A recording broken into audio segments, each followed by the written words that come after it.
You're listening to Inside of You with Michael Rosenbaum. Thanks for listening. Thanks for being here, Ryan.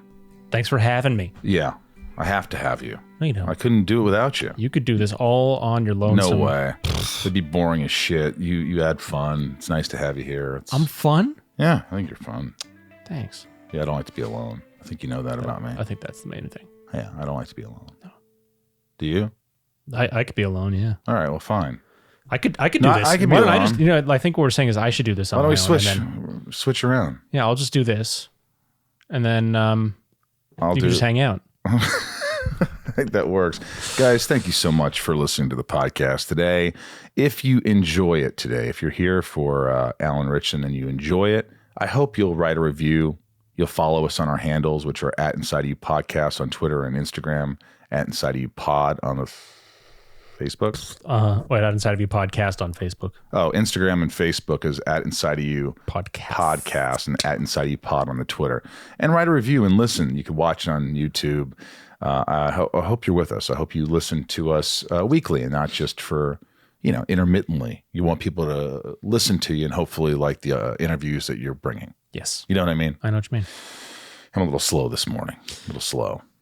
It is 2:00 in the afternoon. Is it 2:00 in the afternoon? It is when we're recording. For you. We got a great guest today. Jack Reacher is coming out. Jack Reacher is out. It'll be out when this airs. Mm-hmm. So check out Jack Reacher. Alan has worked incredibly hard. My guest today. Some crazy stories. I couldn't believe how open and honest Alan was. It's great. It's a good one. I mean, he talks sometimes where I just looked at him like, holy shit, dude, this is, yeah. I mean, he really got deep and you're going to learn a lot. And I think you're going to respect him for his sincerity, his vulnerability, his just being down to earth and real. Guys, I want to thank all my patrons. If you're listening and you don't know what a Patreon is, you go to patreon.com/inside of you, patreon.com/inside of you. People who give back to the podcast. Without patrons, I don't know where this podcast would be, but you guys really keep it going. And those that give back, you can look on there. There's tiers. There's a top tier where I send packages to you every 4 months. I do YouTube lives. It's a family affair. It's a lot of fun. I really love it. I just did a Zoom with all my top tier patrons. Cool. And we had a Zoom. We had a nice chat. It was really lovely. Also, the Inside of You online store is open, is around. We have some Smallville scripts signed by me, Smallville lunchbox. We have pictures. We have Inside of You mugs. We have new mugs. We have tons of stuff. Go to the Inside of You online store and check that out. Also, I'm on Cameo. You could get a nice, fun, happy cameo from me. Sweet. Isn't that great? Oh, nice. Like, for instance, Ryan, if you got a cameo from me, you go, Ryan, dude, hey, happy freaking birthday, buddy. It's your friend here. Why don't I just get one right now? Well, I'm giving you one right here. You just edit this out. I'm getting a free cameo. Yeah, you got a free cameo. I want to thank everybody for coming to see my band Sunspin. We did a live virtual show. We do one at the end, the last Saturday of every month. I really appreciate it. We'll be informing you on upcoming shows. But again, listen to the show. Write a review. I really hope you do. And without further ado, why don't we just get inside of Alan Ritchson? It's my point of view. You're listening to Inside of You with Michael Rosenbaum.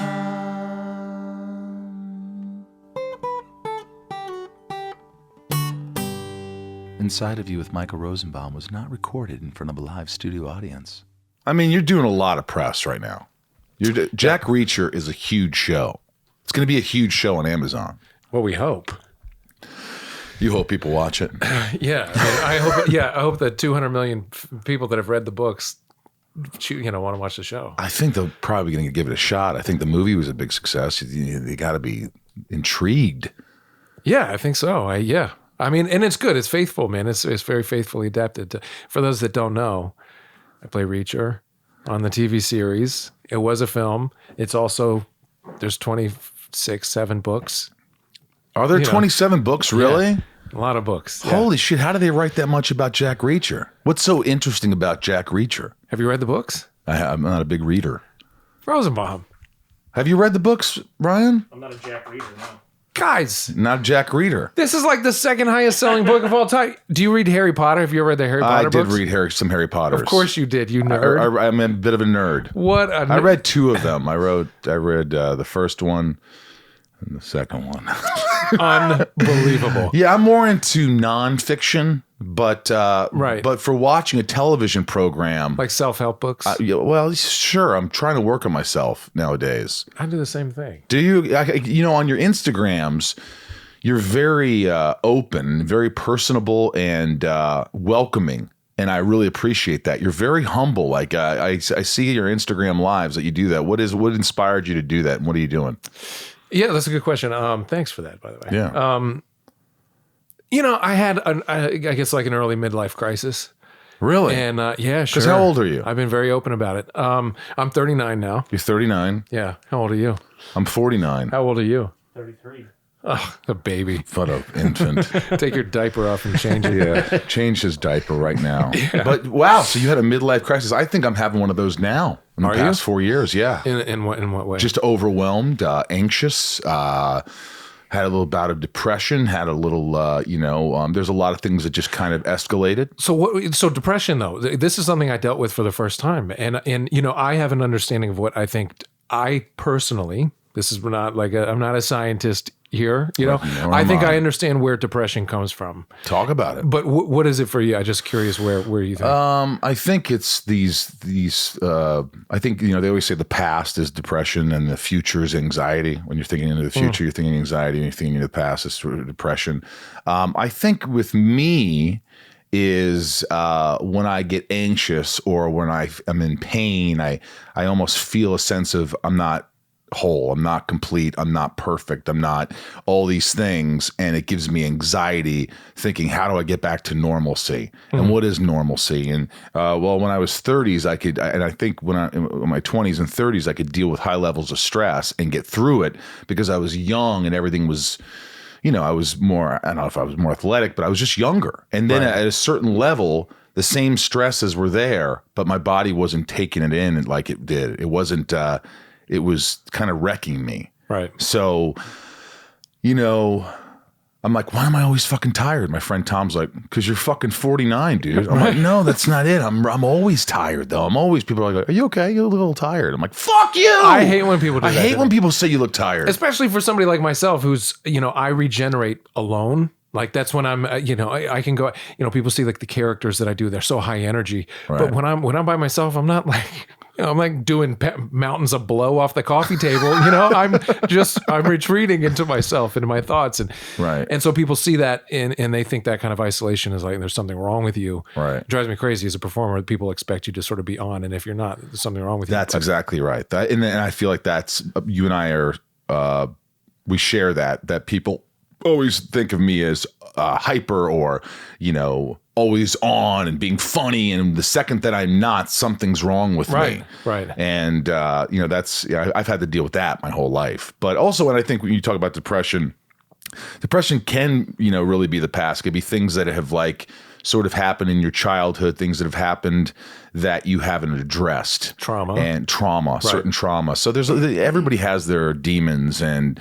you know, I work through mine with therapy and, you know, try to exercise but I expect more out of myself and that's a lot to handle. Like I always, like you can't be tired. You're not allowed to be tired. You can't be, and I'm like, well, what's wrong with me that I can't, you know, and I do have to put things into perspective. Like you aren't 38, 39, you are 49. You're going to get more tired. Right. You're going to deal, you know, but not only that, but we live in a culture right now we have the Western culture, you know, as long as capitalism's been around, that feeds this idea into our minds from a very young age that says, if you aren't grinding yourself down, you're not working hard enough. And if you don't work hard enough, you won't be successful. Right. You know, this correlation between hard work and fatigue and success. Elon Musk, you know, I think tweeted recently something that was just sort of, you know, if you're not working 80, 90 hours a week, you're not, you know, you don't deserve it, whatever it is you're after. I don't know, you know. That's a lot. Not quoting him, but you know, and it's, you know, the fact that we should feel like, we deserve poverty or somebody deserves poverty because they decide to rest their body a little bit is a ridiculous idea when you think about it, Right. I mean, yeah, that idea that like, we should be going all the time is crazy. It's crazy. That's really, I think it's what kills us. That's crazy. I think what tortures us is that we just don't take a break from it. We don't give ourselves a moment. Right. Yeah. And I think that's kind of what it was for me. I mean, I think it's a couple of things. You talk about trauma. Certainly regret and shame has something to do with the present state of feeling depressed. I think really for me, I think at its core, the deepest taproot of depression has to do with purpose. And when we stray from purpose or we don't understand our purpose, meaning why we're here and what we're supposed to be doing with everything that, is within our orbit, I think, that's just one red flag, depression.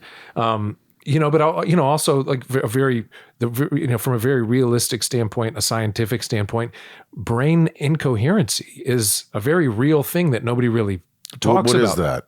We've got these 5 brainwaves, right? That the alpha, the beta, they're all fighting for supremacy at any one time, and we are very good at remaining in the one brainwave from the time that we wake up in the morning to the time that we go to sleep. That is the most high energy, most demanding, most sapping. It's the one that we feel like we can problem solve present in the moment. It's almost fight or flight.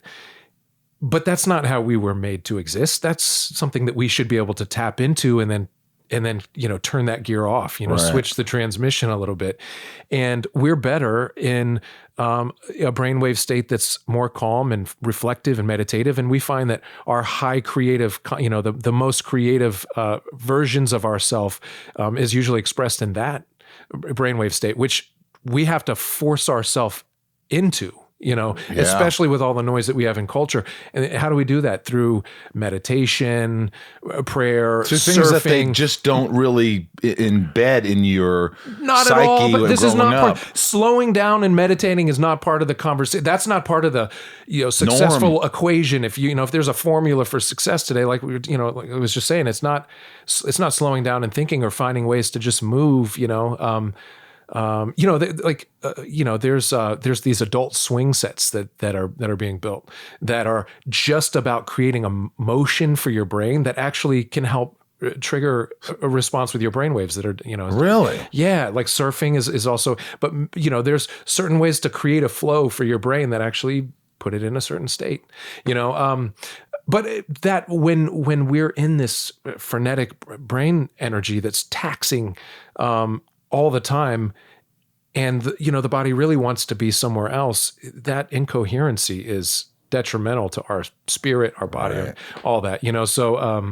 So I think when we are incoherent and everything sort of all are battling at the same time for some healthy state in us, we might feel or express that as like this feeling of depression. I think of like, I can't handle this. How old were you when you got this? When you had this so-called midlife crisis, or what you call it? Yeah, probably. I think I was maybe 35, 36. So you've already, at this point, you have 3 boys. Right. So you have 3 kids, you're married, and then I don't want to say you decide to have a midlife crisis. You have a midlife crisis. Yeah, I mean, but I think for me it was a matter of, I think when you have kids, there's a part of you that thinks there's no way it can ever go wrong for me. I have to find a way to make everything go right because look at what I am responsible for now. Oof, scary. Like there's no, there's no luxury of making mistakes anymore, Right. or bad decisions or whatever. And unfortunately you find that like all things, marriage, people sometimes don't use marriage to fix your relationship. Those problems will follow you. Same thing with kids. Like I think some people think, I didn't go into having kids thinking this, but there's a pressure, as any decent human being, I think would have to go like, I have to provide I don't want to stability. fail. Yeah. I don't want to fail and I don't want to like fall apart and I don't want to, it's, another way to say it is like, I no longer have the luxury of discovering who I am.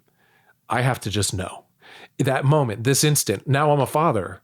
I better know who I am because if I don't, there's something terribly wrong with this situation that's going to be That's terrifying. Yeah, it is. I don't even have to deal with that, and I'm getting anxiety thinking about it. Yeah, and these are thoughts I think that maybe we have with ourselves, like on a subconscious level. At least I did. It wasn't something I could vocalize at the time. I didn't I think I knew somewhere deep down that there was a bit of panic, but you're also, you do what you do, especially when you're young, where you're like, I'm not, there's no problem here. I can do this. I can do this, and I'm going to have to. I have to do this. I have to. You have no choice. Get up, Alan. Yeah. You got 3 kids. Get to fucking work. Let's go. You're that's right. it. That's what society and whatever everybody's telling you, sort of like, and you are kind of falling apart at the same time, right? Trying to be this man that you can't possibly be or are trying to be. Right. Inside of You is brought to you by my good friends at BetterHelp. BetterHelp Online Therapy is a company that's been with me for a while now. And if you listen to the podcast, you understand why. They're really helping people. They're helping people like my friend Ryan here. Ryan, you still go to BetterHelp? I still go to BetterHelp. And how much is it helping you? It is helping immensely. Yeah, a lot of my friends are like, is this the real deal? Is BetterHelp? I'm like, yeah, man. It's a lot of people are using it and really liking it. I get letters all the time sent to me that say, hey, thanks for, your BetterHelp sponsor, because they're really helping me. Yeah. And, you definitely save a lot more than going to, just getting in your car and going somewhere. Those therapy sessions are expensive as hell. Yeah. And BetterHelp is definitely a lot cheaper. Many people think that therapy is for other people. But utilizing therapy doesn't mean something's wrong with you. It means you recognize that all humans have emotions and we need to learn to understand them, not avoid them. And we've been taught that taking care of our mental health shouldn't be a part of everyday life, but that's a huge misconception. We take care of our bodies by exercising, going to the doctor, eating well, focusing on and investing in the health of our minds is just as important. BetterHelp is customized online therapy that offers video, phone, and even live chat sessions with your therapist, so you don't have to see anyone on camera if you don't want to. Ryan, do you see them on camera? I do. You like that? I like it. I think it helps for me. It helps for you. You like to see the person. It's more of some contact, some interaction. It just feels... You just see some kind, empathetic faces across from you. I like that. Yeah. No. Like I said, it's much more affordable than in-person therapy, and you could be matched with a therapist in under 48 hours. Look, give it a try. So many people have tried this. 2 million people have been using BetterHelp online therapy. And Inside of You listeners get 10% off their first month at BetterHelp.com/inside. That's right. 10% off for Inside of You listeners off their first month at BetterHelp.com/inside. That's BetterHelp, HELP.com/inside. Inside of You is brought to you by Geico. Ryan, do you rent or own your home? I rent my apartment. I own my home, and it's a lot of work, isn't it? Whether you have an apartment or house. Oh my goodness, yeah. It is. What are you're always running around. You're always doing something. There's always something that needs to be fixed. Yep. But you know what's easy? Say it. Bundling policies with Geico. I was gonna say it. We all know the name Geico. Geico makes it easy for us to bundle your homeowners or renters insurance along with your auto policy because, you already have so much going on. You don't have time to do these other things. Go to Geico, folks. It's so easy. Really, it's easy. I could do this. Go to geico.com. Get a quote. See how much you could save. It's Geico easy. Visit geico.com today. That's geico.com. Inside of You is brought to you by Creatures of Habit. Creatures of Habit is an in-your-face lifestyle and wellness brand rooted in delivering nutritional, healthy habits alongside cozy apparel. Meet the Protagonist, an incredibly delicious, highly optimized superhuman oatmeal packed with 30 grams of plant-based protein, vitamin D3, omega-3 fatty acids, probiotic, and digestive enzymes. No, this is not just oatmeal. The Protagonist is your daily wellness insurance designed and created for convenience. Whether you're running out the door or like to prep the night before, the Protagonist comes in 4 easy-to-whip-up recipes. Just add hot water, overnight in the fridge, in the microwave, or into a smoothie. And because we want you operating at your absolute best, in addition to being plant-based, the Protagonist is also gluten-free, soy and dairy-free, non-GMO, and allergen-free. Raise your hand if you want to eliminate stress and chaos from your morning routines. We see you, and we got you. The Protagonist does the trick every time, anywhere and for anyone. Take it on the road when you're traveling, on a camping trip, in your bag to work or the gym, and start every day with all the energy living requires. Hop over to creaturesofhabit.com. That's creatures with a K, creaturesofhabit.com, and use promo code INSIDE15. That's INSIDE15 to get 15% off your first purchase. creaturesofhabit.com with a K, and use promo code INSIDE15 for 15% off your first order.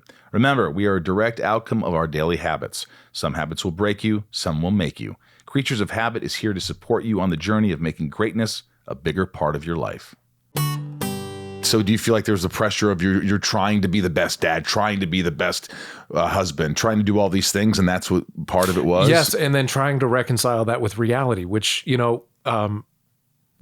were moments that were very difficult, and keeping my marriage together was very difficult. I was, as my career was accelerating and I was working on bigger films with bigger stars and then realizing, not everybody that you work with cares that you're married. And, there's a lot of friction because some people would rather you not be married. And then you're like, maybe I shouldn't be married. Right. It's very, it's a difficult place to be. And, so there was a lot of growing pains, for somebody who grew up very blue collar. In North Dakota. And I was born in North Dakota. I was raised in Illinois and Florida. I have a place in Florida now. I live there now. Being confronted with, starlets and, films and the press and what people so often, attribute to celebrity, like the red carpets and the picture, what I mean? There's like the glitz and glam of it all, which is not all it is at all. It's a very small part of it. Right. And a part of it that doesn't matter. But, being confronted with that and going like, oh, there's this whole other side of life that I had no idea existed, and now I'm being exposed to it. But I'm also married, and I've got the young kids. And who am I? Did I jump the gun here? You have to. Right. You start to second guess yourself. Yeah, I'd be lying if I didn't say that. I've been very open with my wife about this. And you were enticed. There was sure. There's moments where like I don't know if I don't know if the life I chose is the life I want right now, and then you feel a huge amount of guilt and shame for even thinking those thoughts, which, so there was, there was sort of that thing like under the cauldron a little bit. But then, bizarrely for me, I had a very good year, like a very good year. Wow. But it was too much. I took on I write down my goals at the beginning of the year, put it on paper. Let me put it out into the world.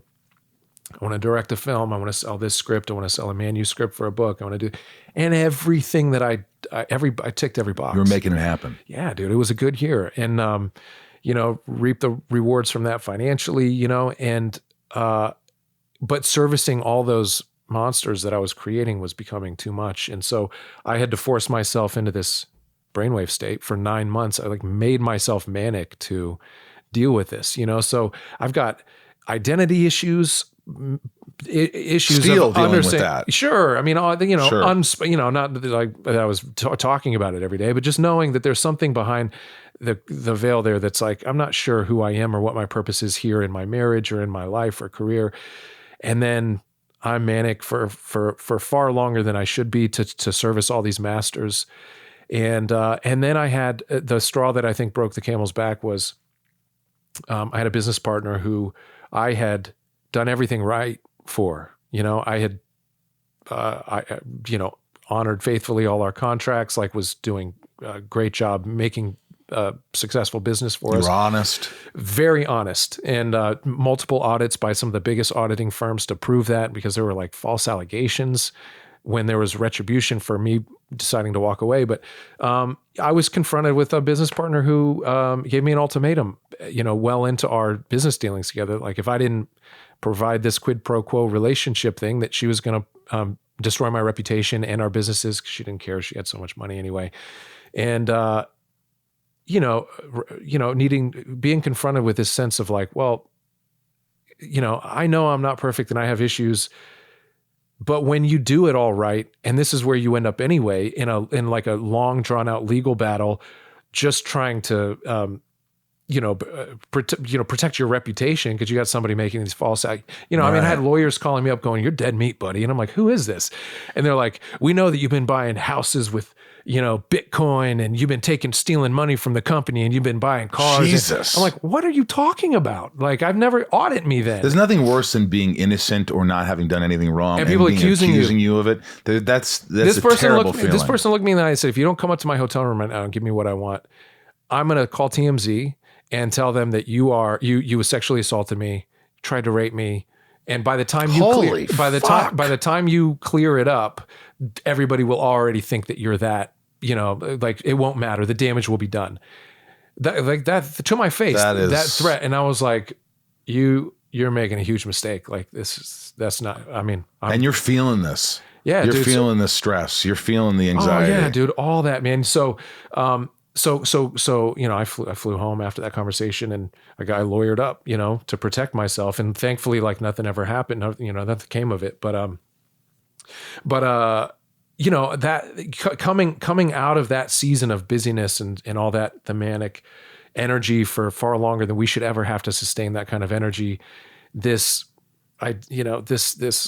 crisis of like faith in humanity, a little bit of uncertainty of like where I should be right now. An identity crisis a little bit. Yeah, it all, dude. And you came to your wife and you told her honestly, "This is what I'm feeling and this is what I'm thinking, and I don't want to ruin this marriage, but these are kind of what's..." I came to her and I said, "I think it's better if I'm not here." Really? Yeah. And what'd she say? "Please don't do anything crazy."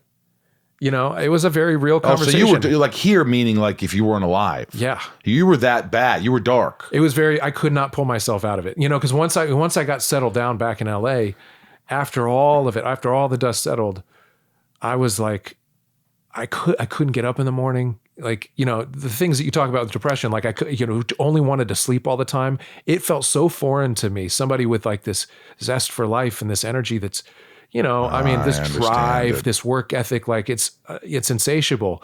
And to feel like I can't get out of bed.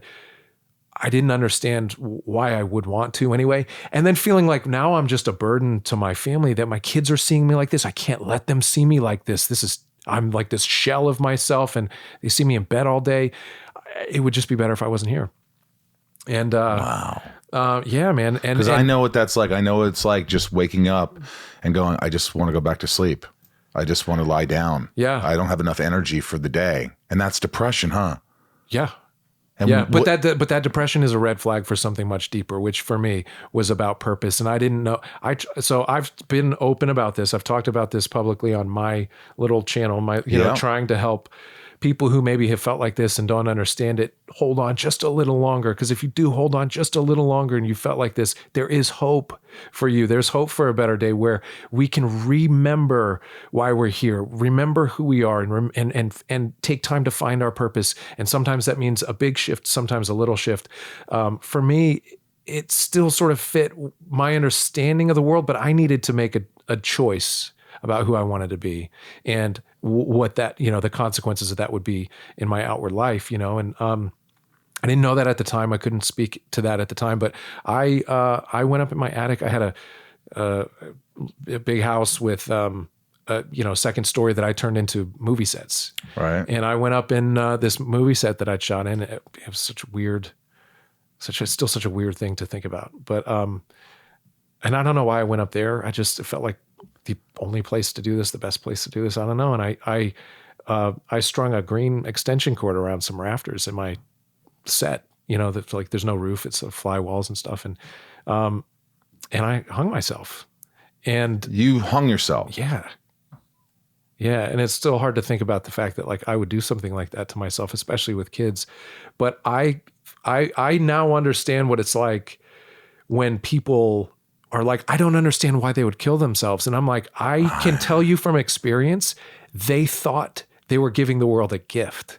That is the saddest lie that we could tell ourselves. But I thought that I was doing my family and my community a favor because I was such a mess mentally. Like nobody ever tells you that like, when you get to the top, there's nothing there. There's nothing there. There's just more of that if you want it.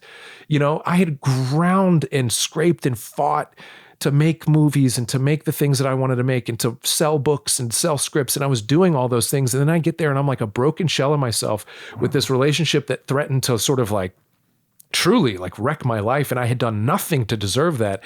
And, you know, I'm like, what is life? Like what, you know, I'm so backwards. Right, you thought everything that was going to make you happy didn't. Yes. Everything you wanted to do, you were doing, but you still weren't happy. But I was, you know, but I'm a victim. I'm a product, I should say, of these systems that we all survive in, which is, you know, this sort of capitalist driven corporatocracy kind of driven way of merchandising and commercializing every thought and fear and moment that we have in our lives, and never giving us a chance to slow down. And you know, when I was able to, I was on my way out, and I saw my kids, and I saw them grown up, and you really saw that. Yes, I did, and I saw them asking me, just like a mature grown adult would say, you know, say something very calmly without emotion, like, please don't do this. It was such a startling image that, you know, them saying, we need you, that I climbed up out of that. I pulled myself up and I got out of that. And, was it hard to get out of that? I mean, thank God I work out. Cause I mean, if I didn't, you wouldn't have the strength to do it, you know, but I did. And you know, so I got up there, and did you just get hysterical after that? Yeah. Just like kind of lost your mind for a second? Yeah. Like, this is where I am? What is wrong? And this is after a good year. This is after making tons of money. This is after accomplishing all the goals. How can that be? Like, that's not something we talk about. That there's nothing there at the top, that, like, you know, that life isn't about, you know, Jim Carrey said it before, you know, I hope everybody gets what they want and gets the riches that their hearts desire. So they realize that that's not what life is all about. That's not what will make you happy. You know, some people have discovered that truth. And so you talk about what inspired me to start talking about something more meaningful on my channel. And it was this realization when I came out of that. I called a doctor that I'd never talked to. I had a shrink in LA who seemed to be able to help people like this, you know, it was advertising, that kind of thing. And I said, I need help immediately, like this hour, because I don't know what's going to happen. Right. I'm out of my mind. And he sees me, and you know, it was the first time I ever heard the word bipolar and my name in the same sentence. He goes, we took some tests together, and he goes, okay, you're bipolar 1 and a little bipolar 2, you know? And I was like, sorry for cussing. A lot of, you know, I know a lot of young people, but you know, you follow me because of the stuff that I talk about on my channel, but I was so pissed. I was like, fuck you, man. And I'm still a little, I'm like, fuck you, man. I'm not. Fuck you. And he was like, okay. Like, he's probably done this 1,000 times with people. Right. But I almost thought you'd feel like a relief. Like, no, man. You know what it is. You want to put me in a box? You want to put me in a little category, especially a category of like basket cases? Like, fuck you, man. I'm healthy. That was your initial thought, right? Yes, dude. I resisted. And then he goes, I think there's medication. And I'm like, fuck you, man. I'm out. And I left. And I like go down to the parking garage, and I'm like sweating and pissed, and I know he's right. You know, I know he's right. And I go back, and I'm like, I'm having a hard time dealing with this, but let's talk about what you know of this. And then he goes, we don't know a lot about bipolar. And so he goes, but let's get you on this medication, lamotrigine. And I'm like, what's lamotrigine? And he's like, well, it was used for anti-seizure, you know, for epileptic, people with epilepsy. Right. And they find that it kind of, you know, it works for some reason with bipolar. And I'm like, how does it work? Like, what does it do? And what does it make me feel like? And he's like, well, I don't know. And I was like, you don't know. You're prescribing this stuff. Different. You know? Everybody's different. You know, and I started a journey of like really studying this stuff. And I've read every book on bipolar. I wanted better answers. And now I understand a little bit more about it. And I definitely got a lot more out of my research than that conversation gave me. But it's also helped me sort of reconcile with the fact that, this is actually, in a lot of ways, it's a gift, the way that a bipolar mind works, I think we have the ability to tap into emotions immediately and the range is, it's like having a 2000 key keyboard, and I can hit both the highest and the lowest almost without a delay, between them. And most people can't swing that. But I think being able to feel those things gives us an advantage in understanding people. But the highs and lows are too much. You need help. But that's dangerous, right? If that's dangerous, right? If we occupy one space for too long, especially high energy spaces too long, that can be very dangerous. There's also, the danger of like reckless behavior, which is something. It's I look back in my life in the past, and we start to go like, oh, it actually makes a lot of sense. Right. The things that I've been dealing with and the seasons of that, and it's like okay, and then having a language, having a way to talk about that makes it so much easier to confront it. And, you don't feel like a freak or like you're a psycho, like you just, it's something that we can name. And there are, we don't understand everything about it, but we can understand how to best craft rituals and routines that help us avoid some of the more dangerous aspects of that kind of brain chemistry. Right. And so, my wife and I, she's been amazing. I mean, we talk about this kind of stuff. We talk about suicide. We talk about bipolar mania. We talk about hyper. We deal with these things, and she talks about it like it's like I'm going to get butter from the store. Really, just such an open forum for it all. I'm like, I feel like I fucking just want to go in and machine gun everybody. She's like, okay, let's talk about it. Like that's white bread. I'm gonna go get this. You want sourdough or white bread? It's so like had nothing. You gone to therapy before this doctor with bipolar? You were dabbled in it, maybe. Yeah, but the kind of therapy I'd gone to was not for this. It was marriage. It was like marriage counseling. Right, right. How do we who were married very young? I've known my wife since high school. We weren't exclusive since then. Like she lived a life, I lived a life, and then we found each other again. It was like, where was this the whole time? You're wonderful. Right. How do we now navigate this world that's so foreign to what is, the life of a public figure, or somebody that's like working in TV or film is just, it's not something, there's no textbook on how to, manage that. No, and there's not. Many landmines. There are so many landmines, yes. And you constantly step on them. Sometimes you run to them and jump on them with both feet. Exactly. So, learning how to navigate that together, and for her to learn how to deal with that, realizing that both people out there can say heinous, terrible things to her, and she's done nothing to deserve that, like suddenly she's this piece of conversation for, fodder. And, right. And also that there are people out there that don't care that she's married, don't care that she's not part of the equation, it's, it's just, she has to let go of a lot, a lot of fear, a lot of anxiety, a lot of questions. Was she kind of freaked out when you first told her I have bipolar? Oh, I think it was like, of course. Oh, well, that makes sense. Yeah. Oh, okay. It's kind of like you're manic, and then you're really. Yeah. Would you always? Can you tell like that's what you'd be? You'd be either really manic or really depressed. For her, yes. High and low. But I hadn't really experienced the depression. It was more a retreat from all of life, which has just always been my MO. Like, and it's not me. It's not because I don't like people. I just live in my head, and that's where I recover. And that's that's something like the textbooks will talk about. Like there are people, especially like high creatives or highly sensitive individuals, a lot of them regenerate alone. And that's just always been my thing. And so that's sort of what it looked like. The depression was new, and it was savage when it struck so hard. So it just hit you out of the blue. And what is an overall feeling? Do you feel like you just want to sleep? You're just tired? Tired. All the negative thoughts, not understanding how to get motivated. I mean, somebody who's worked out forever and, my livelihood and large and just didn't have the energy to do it. The energy or wherewithal. Like I literally was saying to myself, how does anybody even get up to go to the gym? Like I never want to work out again. Like there was no motivation to do anything. Anything. I could not get my feet on the floor in the morning. When I did, I didn't care. And, and there's also this cynicism to life, like, why are we even fucking here? Like, look at how much pain is in the world. Look at how violent we are to each other. Everybody is out for blood, and everybody's out for themselves.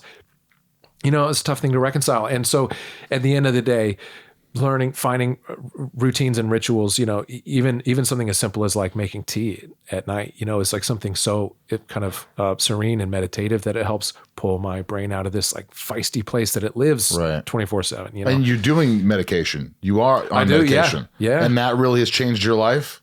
Sure. And, I don't know that I'm on it until I stop taking it. And then my wife goes, are you on your medication? Don't you talk to me about medication. I don't need medication. I don't need medication. She's like, you're off. You're off your medication. Because I keep thinking, I tell myself like, go 6 months without missing any. And I'm like, I'm fine. I don't need to do this the rest of my life. I don't need to do this. I'm fine. I'm totally fine. Yeah. And then the wheels start coming off and you're like, I just can't. Like everybody's so loud. Everybody's so loud. So once you got on this medication, once you started going to this therapy, once you had the realization that, hey, my brain chemistry is different than everybody else's. It's just, it just takes a different kind of effort to all of a sudden you had the thought, the wherewithal to, I want to go work out again. I had the desire, the motivation, all these things came back. Yeah, I had to force myself to work out. It was I hired a trainer, which I've never done. I never needed to. I think about it now, and I'm like, I can't believe that's where I was. I'm one of the first businesses I ever invested in was a fitness franchise that I ran. Like I'm the guy that runs that stuff. I don't need a trainer. Right. And I had to hire somebody because I was like, this is the only way I'm going to get in the gym. And I told him about where I was, and his name is Justin Falahi. He was incredible, very patient with me, and helped coax me out of that, So I threw whatever I could at life to help me sort of pull through. But faith is a big part of it for me. Some people, I think, I almost envy people who feel like they're fine going through life without any thought of what's beyond, Right. If that works for you, then great. I have to have faith in something. I'm deeply conflicted if not, because otherwise, like, I don't understand what the point of this. I mean, there's no way to reconcile the pain in the world without an ultimate sense of like hope and justice happening, for myself and others. I mean, there's so many reasons why, but it also makes sense to me. It just makes sense. And it makes me want to be a better person. But I dove into that life and started reading everything I could, studying theology, trying to understand, like, is there a deeper meaning and purpose here? And how does that have a real impact on my life? And for me, it's about other-centeredness, which is not something I'd ever thought of before. Like, I was so ambitious, still so ambitious, still such a product of my industrial era style education that's like, you go be a good worker and that's what you're contributing to society, a good thing. And to turn around and say, like, actually rejecting a lot of those ideas and not making the material accumulation that we strive for the most important thing in our lives, and finding ways to think about other people and give back to that is actually a more fulfilling and purposeful and eternal kind of way of thinking. That maybe I'll do that. And so, altruism is a big part of it. Yeah. So there was a simplification in life, like, got rid of a house, sold all my fancy cars, that I was accumulating and loved. And it was less about that and more about, like, how can I find a way to get involved in community, involved in other people's lives in a meaningful way, impact the world through like effective charities or, just how can And that changed you. Oh yeah. I mean, is that not something you can do forever and not? I mean, scientific studies have proven that kind of altruism actually has a true, meaningful impact on our state of well-being. Yeah. That there is nobody who can give of themselves purely and not feel better because of it. How is that not something that can eternally rejuvenate us, like forever and ever? Like, people talk about, like, oh, I wouldn't want to go to heaven because I would just get bored or whatever. It'd be so boring. It's like, no, that idea of heaven is a world where everybody's giving of themselves, and that cycle of love is it's something that continues to fill us up as we give it away. It's this almost paradoxical kind of, yes, it's this beautiful cycle that never ends, and that feels good. And you can start that now. And that's what the whole message is all about, I think, and you weren't doing a lot of that beforehand. No, you I weren't was giving back or going to hospitals. I used to call my agents and be like, "You understand what is this audition for? I'm building an empire here." You know, I'd say words like empire. I'm like, oh, so ashamed now. But I would have those like thoughts. What is that? The delusions of grandeur and all that shit. Totally. That's part of bipolar, right? It is. Yeah, it is. But I mean, when you're having the delusion of grandeur, it doesn't feel like one. It feels very possible and very real. And when you accomplish most of those, then people start to question, like, well, maybe is it? Is it? You know, is it a delusion? Could he actually pull that off? Like, well, he's kind of doing it here. He could. Maybe he could. You know. Inside You is brought to you by Magic Spoon. Guys, it's the new year. Magic Spoon. I love this company. I love this product. Magic Spoon is perfect for meeting your goals, whether it's eating healthier or saving more time in your morning routine. You know, as a kid, I've talked about this, but you'd love to eat the sugary cereals. I can name them all right now, and I didn't realize how bad they were for me. But you know how bad they are the older you get. They're worse and worse for you. Your body, you can't function on crap. And so Magic Spoon has made some healthy, delicious options. And that's Magic Spoon. That's what they do. Magic Spoon has it all. 0 grams of sugar, 13 to 14 grams of protein, and only 4 net grams of carbs in each serving, only 140 calories a serving. It's keto-friendly, gluten-free, grain-free, soy-free, low-carb. Build your own box. Available flavors to build your very own custom bundle are cocoa, fruity frosted, peanut butter, blueberry, cinnamon, cookies and cream, and maple waffle. My mouth's watering as I speak. Ooh. Really delicious. And, like I've said before, if you're trying to cut down on carbs, trying to cut down on these things, but you still want something delicious, my friends have asked me, they've called me, is this Magic Spoon any good? I'm like, taste it. It's surprisingly good. You and I tasted it. We had a tasting experience a while back. It's really good. It really is good. Yeah. I love it. And I'd like some more free stuff, by the way, Magic Spoon. It's easy, guys. Go to magicspoon.com/IOU to grab a custom bundle of cereal and start your new year off right. And be sure to use our promo code IOU at checkout to save $5 off your order. And Magic Spoon is so confident in their product, it's backed with a 100% happiness guarantee. So if you don't like it for any reason, they'll refund your money, no questions asked. Remember, get your next delicious bowl of guilt-free cereal at magicspoon.com/IOU and use the code IOU to save $5 off. Thank you, Magic Spoon, for sponsoring this podcast. Inside of You is brought to you by Wondery. How do we make the most of our time here on Earth? How do we bring meaning to our life's work? And what is the best emoji to use when texting? These are the important questions asked on the weekly interview podcast, Life is Short, with Justin Long. I love Justin. He's pretty awesome. Justin chats with celebrities, actors, musicians, artists, and more about how they get the most out of life. Recent guests include comedian Rob Riggle and singer Amy Mann. He digs deep, and each episode goes beyond what you'd expect to hear on an interview show. And in an all-new episode, Justin talks with actor Billy Zane about his long and storied Hollywood career, which started with the small role in Back to the Future. Justin's candid interview style pulls out some unexpected stories from Billy, from his time on set in the new comedy series MacGruber to his villainous role in the international blockbuster Titanic, which he admits he secretly played like a comedy. And of course, you'll find out Billy Zane's favorite emoji too. I've had Justin on the podcast, and he's just a lovely person to be around. He's got great stories, a lot of inside, and I would recommend listening to him. Listen to Life is Short with Justin Long on Apple Podcasts, Amazon Music, or you can listen ad-free by joining Wondery Plus in the Wondery app. It's pretty incredible. It's incredible that you were able to overcome this, because you hit rock bottom as someone can hit, and you literally pulled yourself out of it.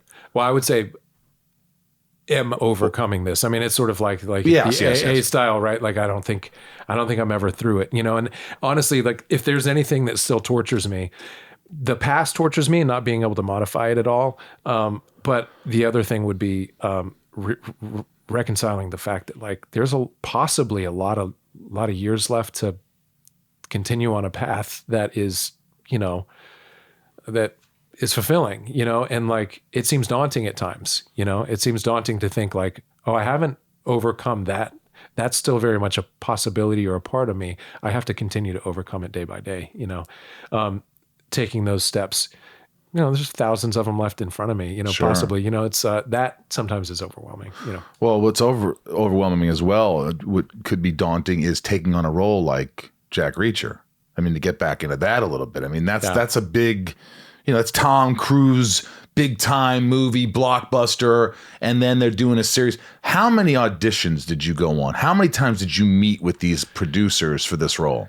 Yeah, there's always going to be a chip on my shoulder for this because, I'm just always going to feel like I have something to prove, no matter how many times. I just went to dinner with a lot of people involved with the show, and they were like thanking me because the show's, it's not out yet. I mean, well, I don't know when this will air, but, when we're talking about this right now, it's not out yet. But when does it come out on Amazon? February 4th.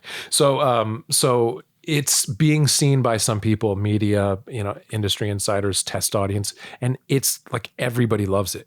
People that have read the books, people that haven't, everybody's enjoying it. So like, thank you for all your hard work and what you've done. And if you didn't work as Reacher, this whole thing wouldn't work, but it worked.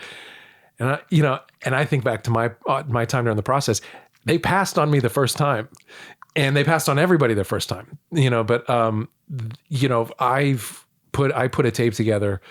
I was approached about this, as was probably 2,000 other guys. And I put a tape together, but the sides that they gave us were probably not the most conducive to an audition, because it was all about capturing that stoic, Reacher said nothing is something sort of famously involved in every book. Right. Reacher said nothing. And the sides were basically Reacher said nothing. So there's like an interrogation where he's just sitting there the whole time. And I was like, I don't know how to play this. But in my mind, I was like, it's got to have some energy. And so I was channeling, the guy from Waterworld who's like, give me the paper, give me the paper, give it a girl, give it a paper. He's trying to trade the girl paper for the goods. Give me the paper, give me the paper, give me. Kevin Costner's like, all right, don't put the knife down. I was like trying to channel that guy, give me the paper guy. So I'm sitting there in my mind, I'm like listening, imagining this guy trying to just generate some something. Yeah. And they hated it. They hated it. Yeah, they hated it. So they just said, okay, no, pass. No, I went to, the tape went to producer. I got a call that, it was interesting. They sent it to producers, and then it just never went further. And like months go by, and I've been doing this a long time. You hold very loosely to this stuff. Like, oh, love the idea that'd be cool. And then nothing happens. You're like, okay, that was meant for somebody else. And it was sort of that. It was just like, all right, I guess meant for somebody else. And then I don't know, 4 or 5 months after that, I get a call that they're thinking about redo it, sort of circling back. New casting director, whole new sides. They're reimagining this process. Wow. And so they were like, I was like, oh, I get a second chance. And so Minnie Marin, who cast the show, she's a phenomenal casting director. She had gone back to look at the tapes after they reimagined how to approach finding this guy, and looked at the tapes that had gone to producers. So thank God they sent it to producers that time, because I never would have been seen again. She saw your saw tape. saw something in it. And I think with some adjustment, we could, get this to work. But when I saw the new sides, I was like, oh, this I can do, and so, it was probably 7 or 8 other auditions. It's just 7 or 8 other auditions.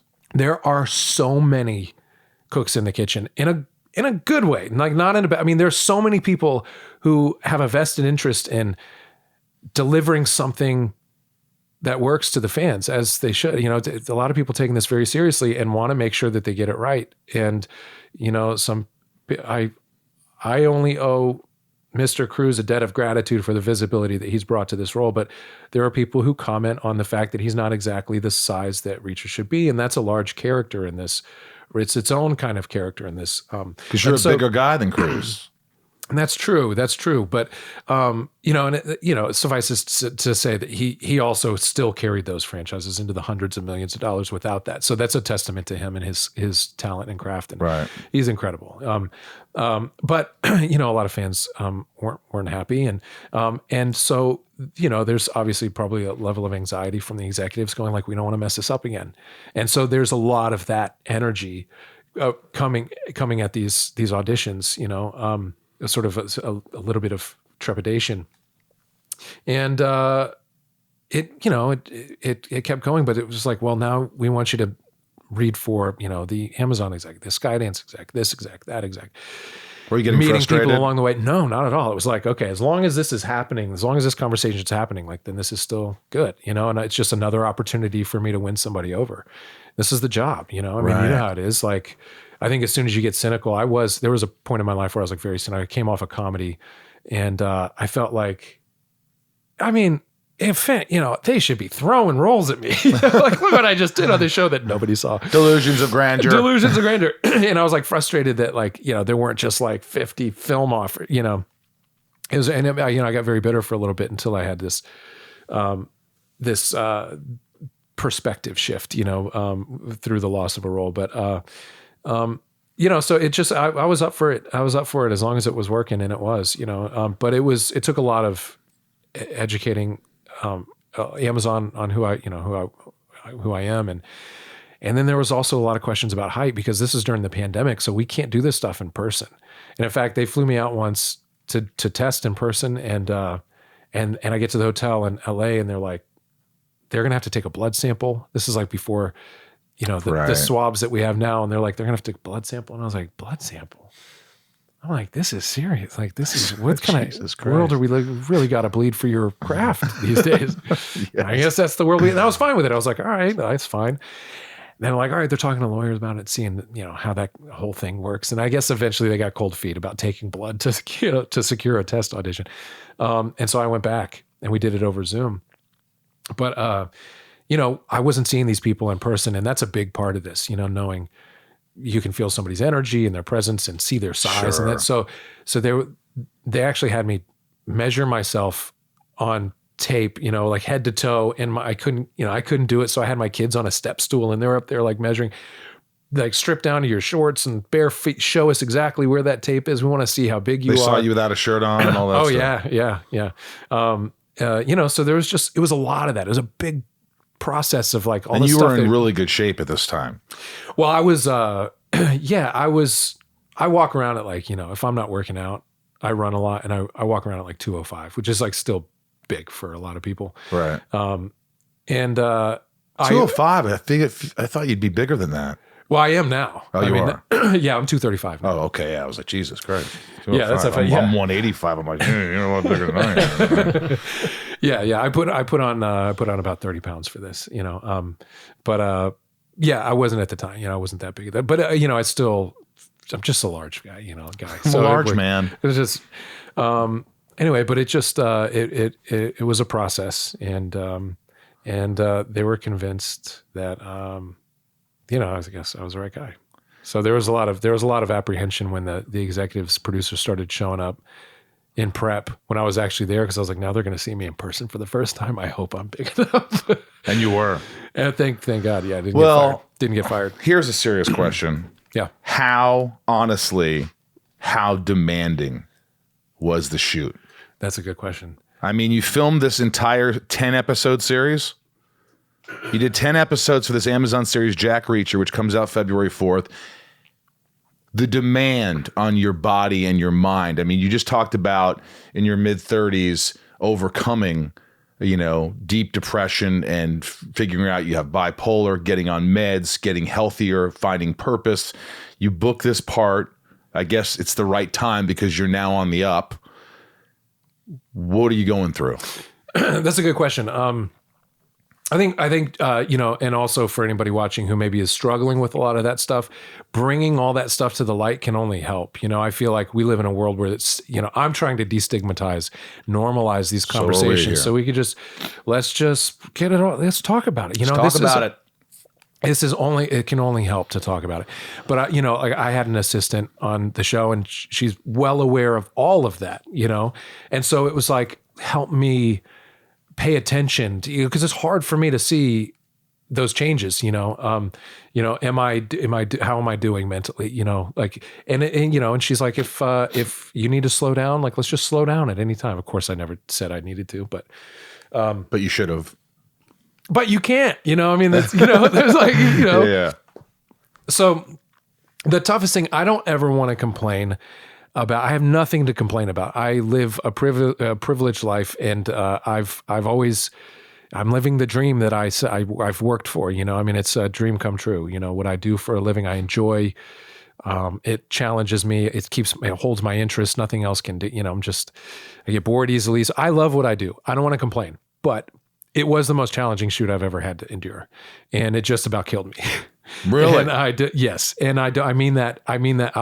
You're going to get some info that no other, I haven't given any other media or whatever, but I'll just get into it with you because I really care. I've watched your show for a long time. I care about what you do here. Thank you.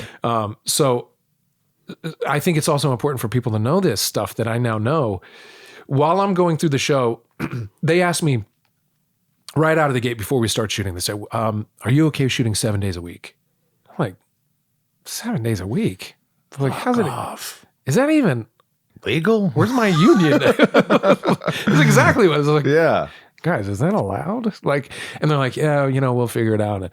But we need to shoot that fast. And I was like, why? The show's never been on. It's not like we're trying to hit an air date. It's never been on. We finish when we finish, you know? And they're like, no, we've been given a date where the money shuts off if we're not done by then. It's July 31st. That only gives us this amount of time. It wasn't enough time to shoot the show. And so they're like, that's the way we can fix it, is just shoot round the clock. And I'm like, when am I going to sleep? When am I going to eat? When am I going to study? When am I going to rehearse the fights? Like, well, all those questions are like, we'll just have to figure it out. The lead. And they go, okay. So I was like, no, I'm not. I mean, just for practical reasons, I think 7 is a foolish number. Like working 7 days a week. It's an impossibility. For a lead actor, it is. People have no idea. People have no possibility. They have no idea.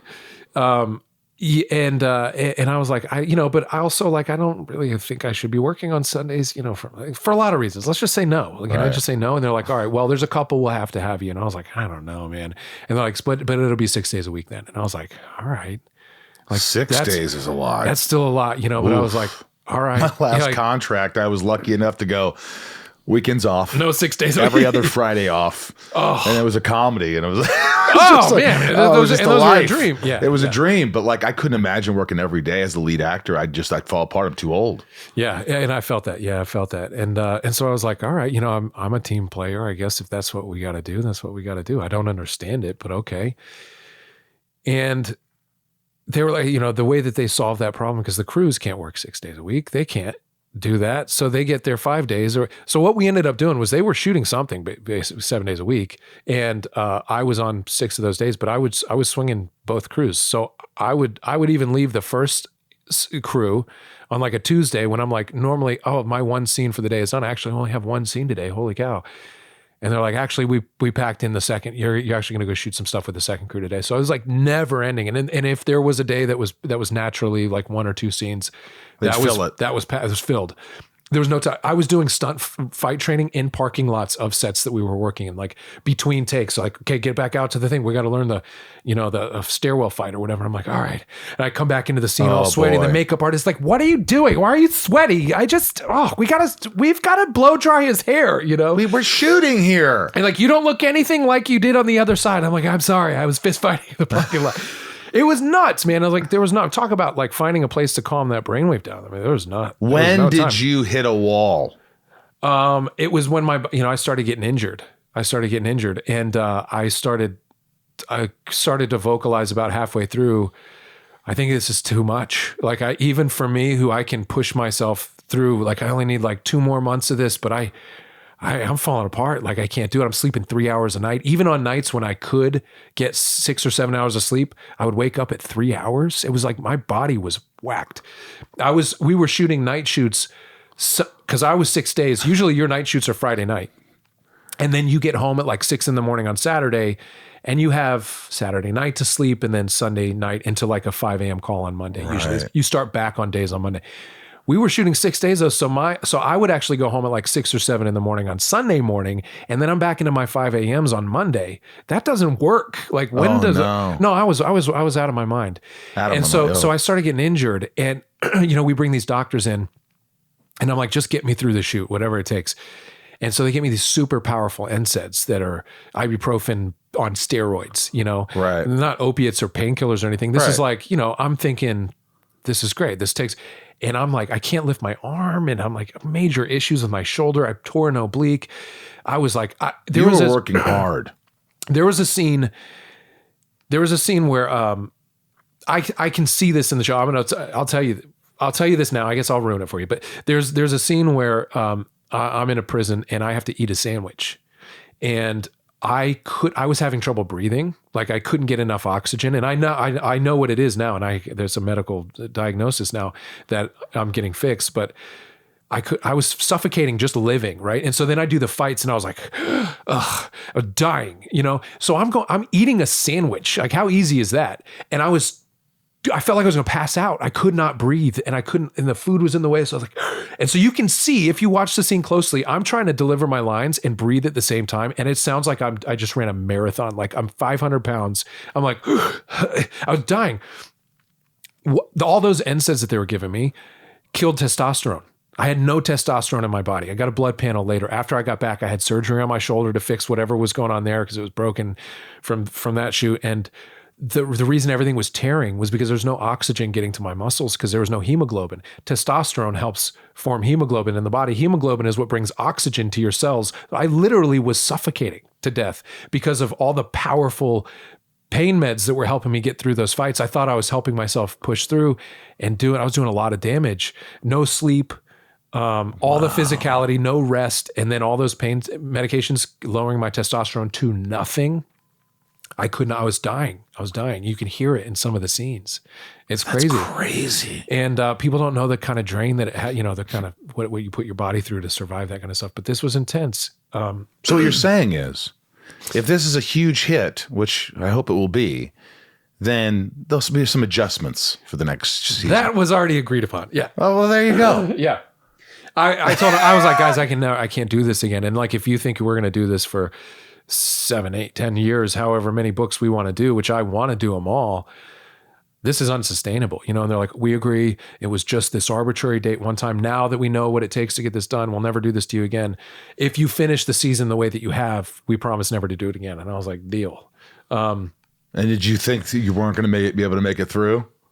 Yeah, I had questions. There were times, and I had people going like, just 2 weeks left. You've got this. But you're like, I'm like, I don't know. Did you have any anxiety as well from being so fatigued or being so? It was more frustration. Like I was just mad. I was like mad. I'm not mad at anybody. I just I had such a low fuse. I had no fuse, which is like, you had no fuel. Can you fault me? I don't know. I wasn't sleeping. I wasn't. Oh, so you were angry. Oh yeah. I was like people would come over, like, we need to switch your boots out. I'm like, fuck, God damn it. I couldn't tolerate humans or sound or anything. And I'd get myself, I would study. I didn't have time to study because I didn't, I'd shoot all day. It's like major, huge So you scenes. just had to learn the scenes on the fly. So I set up a system on my computer where I had headphones on set in a little office that they would bring around for me.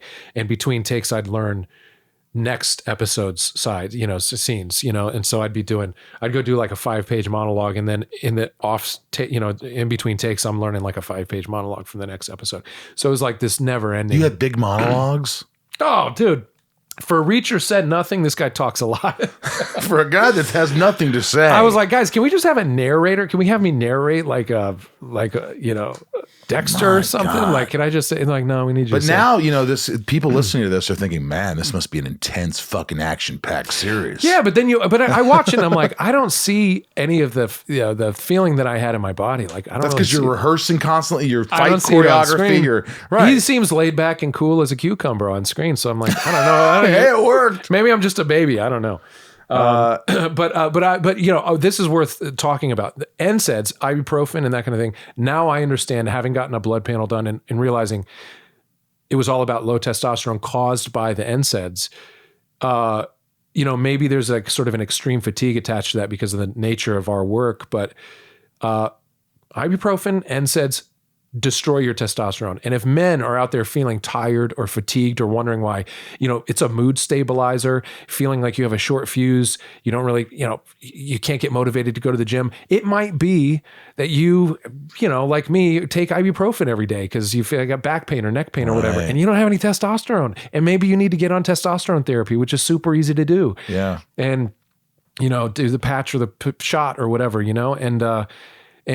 so I started taking testosterone to get my numbers back up, and night and day, I feel like, oh God, like this is how I felt before the shoot, and this is how I should feel all the time.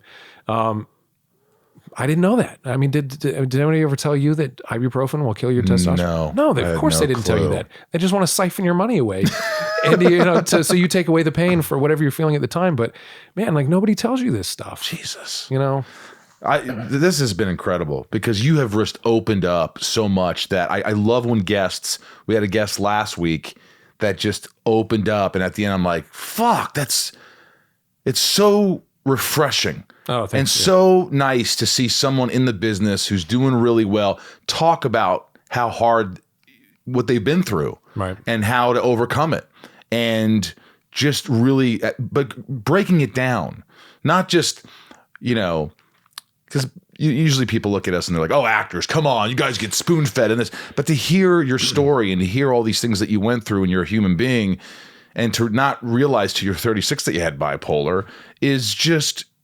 That's tough. Yeah. That's some tough times that you've had to overcome. And this has only been a couple years. You've gone through all this. Right. The role of a lifetime, the chance of a lifetime to kind of rebound and save yourself. Right. It's just extraordinary. This is called Shit Talking with Alan Ritchson. These are my patrons. These are lovable patrons who they give back to the podcast. I couldn't do it without them. They're amazing people, and they have some questions. Let's do it. Kind of rapid fire. Michelle K. Yay. Love Alan. How does he manage to keep such a positive mindset in such an unpredictable industry? What's the secret formula? Well, we've talked about that. Yeah. But what would you say in a nutshell, if you had to say in one sentence, what would that be? I think it's about identity. So my identity is no longer my career, my work. My identity is something that's far more palatable. Like I said, serving others. Like how can I even, just people I pass in the gas station, like, can I open the door for them? Would that make their day better? Can I, are they having a hard time? How can I approach the world and seize every opportunity to make somebody's life better? That is where I want my identity to be found, and in serving others, and if I lose a role or I don't get an audition doesn't go my way, or I don't, whatever, that doesn't matter. I've got my identity's rooted in something else. That is beautiful. Leanne, if you could only put one thing on your bucket list, what would it be? I mean, I've done a lot. I've lived a crazy life. But I think now my bucket list is all about travel with my kids. My entire goal for my kids is to open their worlds up as big as possible. And they started, we talk about travel and we talk about exploring the world and having adventures. And they said out of nowhere, they said, I want to give up my birthday next year and travel instead. And I was like, what? What a mature, wonderful thing to hear out of your young, wow. 9-year-old, 7-year-old. And they're all like, yeah. I'm like, where do you want to go? Like, I want to go to Australia. Why do you want to go there? Because they have like the bearded dragons and I want to go see this. And I'm like, that's wonderful. You love this. Yes, that's what I live for now, So my bucket list is all about my kids' bucket list. David H., did you meet Tom Cruise before taking over his role in Reacher? No, we've never met. I'll just say that. All right. Yeah. I met him before. Couple times. He's incredibly nice. Right. Incredibly. Right. Like, hey, I go, hey, good to see you. We met at Mike Binder's house. And I'm like, oh my God, why would you remember me? Oh, and you had. Yeah. I was hoping you'd say like, we met at the Paramount party and you've never had. No, he remembered me from meeting me at another party. Incredible. That's incredible. Dave P., what was it like to have the BMS boys back together at Mountaineer Con? Blue Mountain State boys. Blue Mountain State will always take up a memorable part of my mind. But I love those guys. It was fun college football comedy, and the chemistry that we had on that show will never be replicated on any other show. I just know what we had was special. So anytime we get to hang together, it's fun. Danny, yay. When did Alan realize he had a flair for comedic roles? He's got great delivery. Oh, thanks. Oh, guys. Well. Yeah. Tell my wife that. She like how many eye rolls I get at home for my one-liners. You know what? I'm not going to even let you answer that one. Yeah. You don't even need to fucking answer that one. You probably realized it as a young kid. No, man, I didn't. I was an idiot, and people hated me when I was young. I was Ace Ventura like 6 Halloweens in a row at school. I'd go to school as Ace. I just was enamored with Jim Carrey. I was enamored of his physicality and how funny he was. And nobody else thought it was funny. And so I'd like walk up to kids at lunch and like talk out of my ass in front of their plate of like Cheerios or whatever. Excuse me, may I ask you a question? And they're like, get the fuck out of here, Ritchson. They hated me. I was so annoying. I love that. I love that. I didn't know that it had some redeeming qualities. Sebastian K., how pissed were you when Justin Hartley played Aquaman in the spinoff and you didn't? Because you were Aquaman on fucking Smallville with me. Yeah, that's right. No, I wasn't mad at all. Why would I be mad? Well, because why didn't they consider you? Well, they did, but they, people don't know, what I went through with that. But, I hadn't done anything at the time. I hadn't done anything. Smallville was your first. This was my first gig. First gig. Like seeing you on a set, making jokes and whatever. I was like, God, he's so relaxed, like you're the first thing I ever saw. Like you're my mom, basically. I'm like a little dinosaur coming out of the shell. Let's see you first. Son. Yeah. Jesus. Yeah, because it was your first role. It was my first thing. I didn't know what I was doing. Speaking role. I was so overwhelmed. I was like, how many people? There's so many people on this set. I never knew that was your first role. I never knew until I read about it. But I remember on set, I was like, he's just great. He did a great job. You were fun to be around. I've always been good at faking it, You were faking it. Oh, wow. Yeah, I didn't know what I was doing. And so I was told that the episode that I was on, season 5, the first one that I came on, it was a well-oiled machine at that point. It was like a ratings record, that episode, which was like astounding having been on for that. Like it did really well, apparently. So they wanted to greenlight a spinoff. And they were like, congratulations. And I was getting calls from people at the studio like, I'm the guy who's just here to make sure you keep your head on the ground. So you call me day or night. If you're in trouble, I'm the, I was like, what is going on? You thought you're going to... Oh, yeah. These people were like prepping me for like the biggest show on TV. I'm like, okay. And we start working on a deal. And at the time, UPN and Warner Brothers had merged to create the CW, and the president of the UPN had taken over. And he's looking at this roster of shows, the slate, and going, who the hell's that guy? Which is the same thing I would do. I mean, I was sitting there going like, I can't believe it was this easy. I've been here 3 weeks. I got my own show. Oh my gosh. So he just axed it, and he goes, he can't have his own show. And so they called me and they're like, we're trying to fight him on it because we looked for so long and we love you, but he doesn't want you to do this. We have to go back and find people, but maybe we won't find anybody. And they didn't. They went back and they didn't find anybody. And so they came back again and they're like, so he said, fine, he'll give it a shot. We'll do the pilot together. Jesus. And I was like, great. Okay, great. Like I get my own show, I'm sitting cool. But but again, like with Reacher, there's this asterisk by it for me where I'm like, I guess I'm not really wanted, but maybe I'll run with it as, So it's like it had been taken from me. And then like a week later, they were like, actually, Justin Hartley just came off Passions and he's available and we're going to go with Justin Hartley. And I was like, I don't know who that is, but great, Good for you. And I learned the best lesson I could early on to hold loosely to this stuff because nothing is guaranteed and nothing's owed to me. And if I hadn't learned that lesson early, I would have been an entitled asshole. I probably still am, but much greater degrees. Yeah. So it taught me to hold real loosely to this stuff. And I think that's a great lesson to have right out of the gate. So I'm grateful that I didn't get it. And I also, if I would have gotten that show, I never would have really learned the craft or studied myself. I would have just floated on whatever shows that gate, that would have had some ancillary. You're going to get this movie because you were on that show. And I've had a very different experience where I've had to like really, find my voice, and study, Speaking study of the voice, craft. lastly, I'll let you go after this. I had no idea you were a singer. You were like you were like 87th on American Idol. Yeah. You did a strip tease in front of what's her name? Paula Abdul. Yeah. I didn't know you went to school for singing. Like you're a trained singer. Yeah, I was a music theater major until I quit school because I was like, why would what degree would I use? Like walk into a Broadway audition and go like, here's my degree from. Do you still want to like sing? Do you want to have your own album? Do you want to ever do anything with it? No, not my own album. No. But I do love writing. Sometimes I'll write for people, but but my goal is to marry, like La La Land, I think is one of my favorite movies of all time. Good movie. To the way that they so effectively married music and theater and film is my goal. Yes, that's so you would love to do something like that. My secret passion is, yes, I got to find. The Newsies was my favorite movie growing up as a kid. Every year we would get, if we got straight A's, the network video would allow you a free rental. And so I was always like a very studious little academic. I want straight A's just so I can go rent the Newsies. And every time I walked in there, like, Newsies is over there. It was never checked out, like it's over there.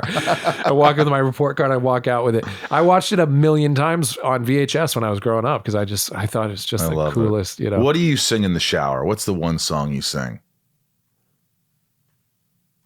Oh, I don't know. The Newsies. Santa Fe, are you there? Do you swear you won't forget me? See, look at that. Just hits it just like that. What about any 80s classics? I don't know. 80s classics. Duran Duran? I don't know. Yeah, how about a Duran Duran song? I don't know any of those. I was into 90s. NSYNC. I was into NSYNC. Yeah, I was a 90s What kid. What do you sing from NSYNC? Oh, what's that song that they had that like Justin... oh, yeah. God must have spent a little more time on you. Remember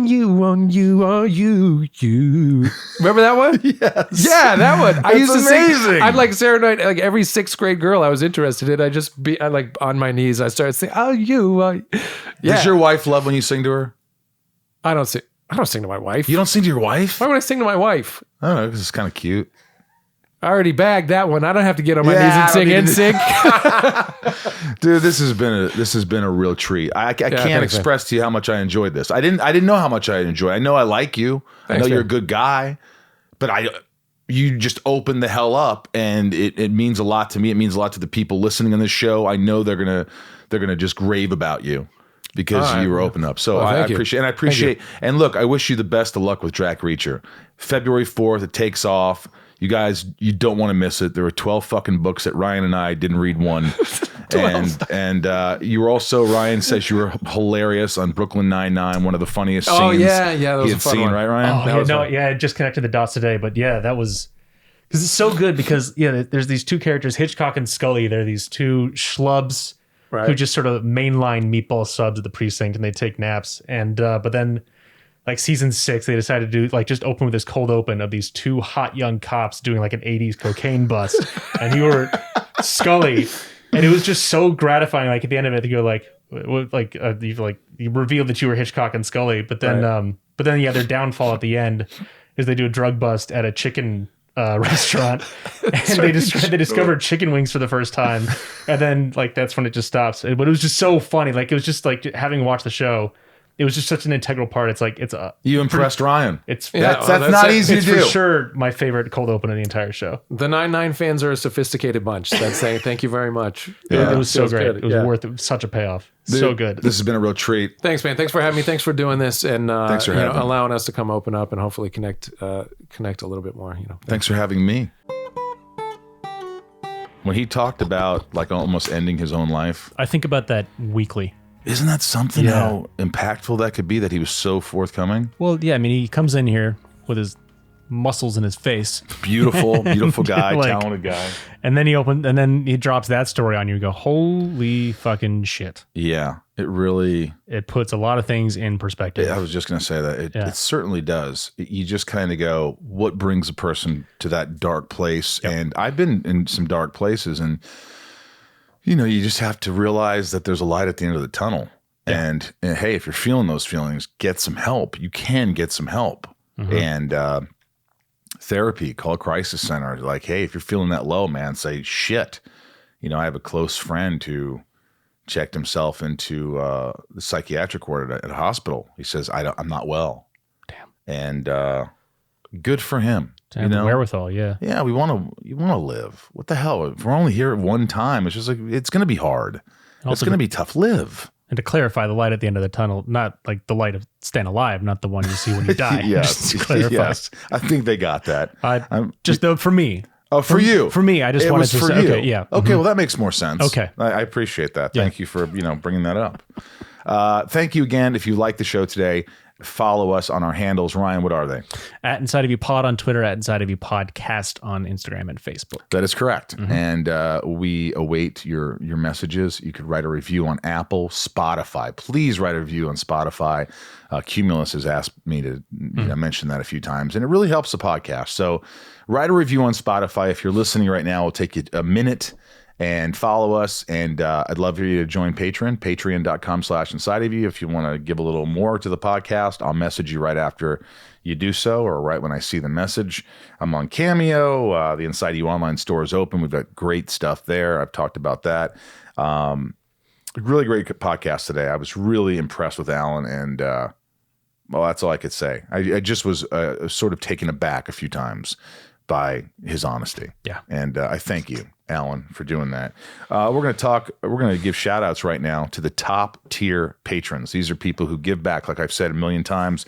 They give back to the podcast in more ways than you can imagine. They keep the show going, and I love them dearly.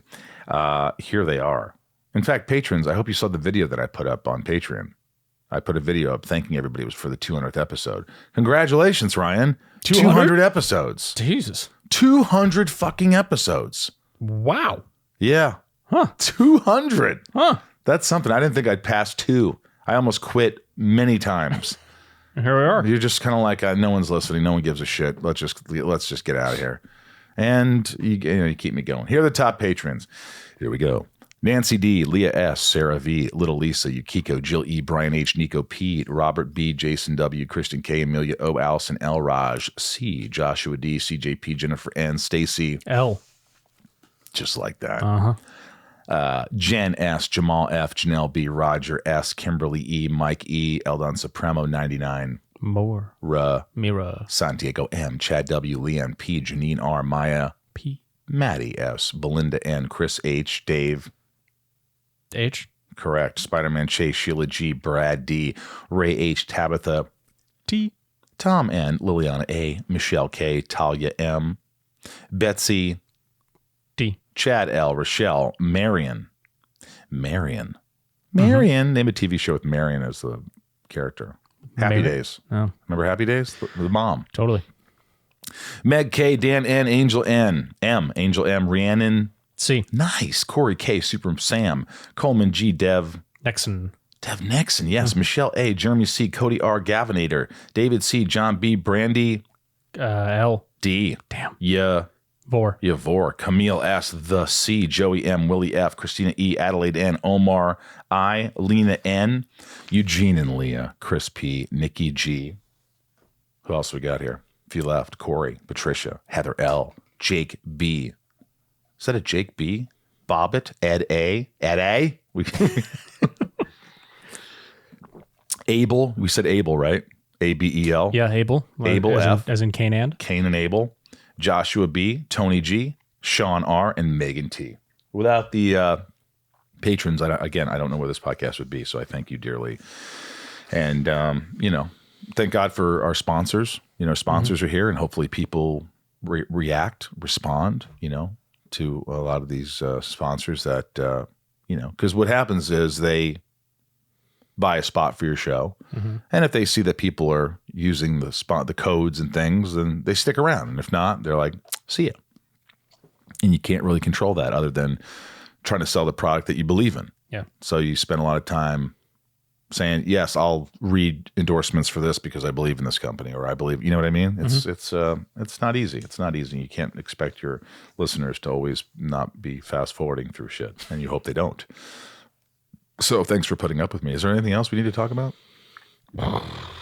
200 episodes, wow. Patreon, all that stuff. I think we've got great guests coming up. I really have a lot of great guests coming up. And the last 2 months of guests have been awesome. We had Jensen and Tom Welling and Brandon Routh and Angie Harmon and Chris Diamantopoulos. Yeah. He was a great guest, and a lot of people don't know him, and he's not on social media. And so it's hard. You think, who's going to watch this? Who's going to listen? And I urge you to listen to the last podcast with Chris Diamantopoulos, because you're going to love him. His impressions He does uncanny. Johnny Carson and Robin Williams and Three Stooges, Moe, and his story about the Three Stooges with the Farrelly brothers, how they paid him nothing to do the lead role in that movie. So I urge you to listen to some podcasts that you may not be interested in. Christy and Mentopoulos, but I'm going to let you know about that. Thank you for listening today, wherever you are. Thanks for spending an hour with us. It really means a lot to me. And can't wait to give you some big news that's coming up. Can't really talk about it yet, but it's really fun. And I think you're going to dig it. But until then, I am Michael Rosenbaum from the Hollywood Hills of California. I'm Ryan Tails from the Hollywood Hills of California. Hey, baby. California, baby. A little wave to the camera. We love you guys. Be good to yourselves, all right? Be good to yourselves. I heard a good quote. It's very simple, but it was effective. It was, yesterday is history. Tomorrow is a mystery. Today is a gift, and that's why it's called the present. Yesterday is history. Tomorrow is a mystery. Today is a gift. That's why they call it the present. I like it. Was that Martha Stewart? No, but I dig it. I saw it and it kind of put a tear in my eye. I'm like, sometimes you need to pay attention to the obvious. We're here right now. Yep. Stop worrying about the future. Stop worrying about the past. We're here. We're in this moment. So just remember that. I hope you have a glorious day, and come visit us next week. We'll keep the light on for you. Am I allowed to say that? Yeah. All right, great. See you guys.